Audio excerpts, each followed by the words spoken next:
po kigudde waani twanoonya mu bitundu awo wonna ng'omwana taliiwo.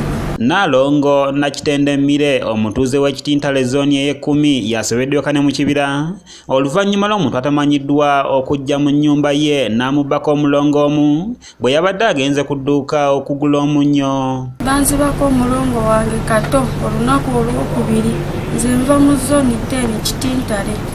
Bamutwala olunaku olwokubiri ne ntandikirawo genda ku poliisi naye siina buyambi bwonna bwe nfunye kati wiiki nnamba siina buyambi bwonna. Ono ng'ali wamu ne bba Gidudu Robert balajanidde Abazira okubayamba singa babanga balabye ku muntu yenna alina omwana waabwe omulongo Kato w'omwezi ogumu.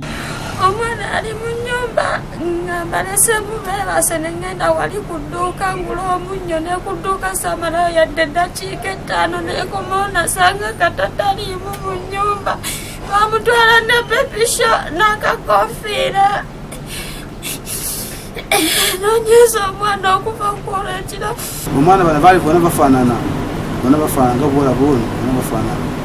Ekifaananyi nkiina wano gyakirabako bonna bafaanana. Nalongo ategeeza nti bwe yagenda mu ddwaliro ly'ekitintale okuzaala baamulemwa olw'ensonga nti yali alina lubuto lw'abalongo era ne bamusindika mu ddwaliro Luzira kyokka olw'okuba nga tebakola ku wiikendi nabo ne bamusindika mu ddwaliro e Kawempe gye yazaalira abalongo nga 3 mu Museenene w'omwaka oguwedde. Njagala ino obuyambi bwonna nnyambe oba kyetaagisa simanyi kyetaagisa naye ng'omwana wange simanyi ani amuyina.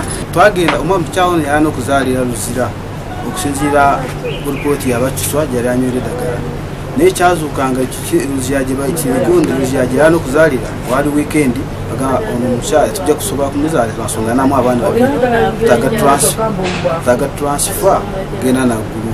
Essaawa n'abalongo babadde bawezezza omwezi gumu ne ssabbiiti emu wabula Kato yabbibwa ng'ennaku z'omwezi 7 omwezi guno bwe baali mu nnyumba nga beebase. Alina obuyambi bwonna nze ndi munaku tetulina kye tulina yadde. Okola mulimu ki? Sikola.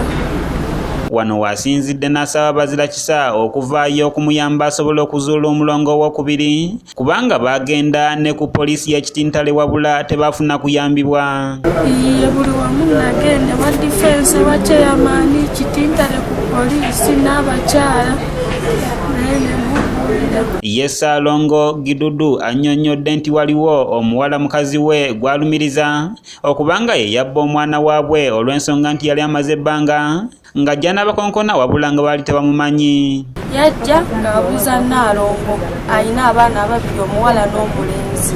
Bano era batulaze ku zimu ku mpapula ez'eddwaliro wamu n'ezo eza sikaani eziraga nti yali alina olubuto lw'abalongo. Nagendanga mu sikaani nagendayo emirundi 3 nga sikaani engamba nina abaana babiri omuwala n'omulenzi.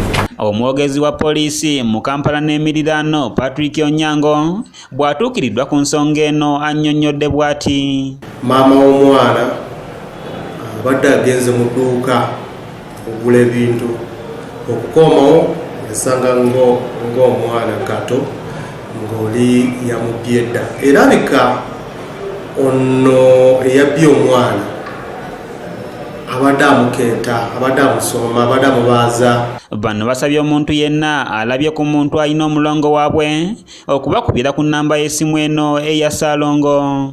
Twagala kukubira Abazade naye omulanga anti bumanyi waliwo gy'ogenda tambula n'omwana wo oba tosobola kutambula n'omwana wo funa omuntu omukulu akuma omwana bumuwa akulabira omwana. Ajje Samuel yakusakidde eggulira lino okulwa ABS Television.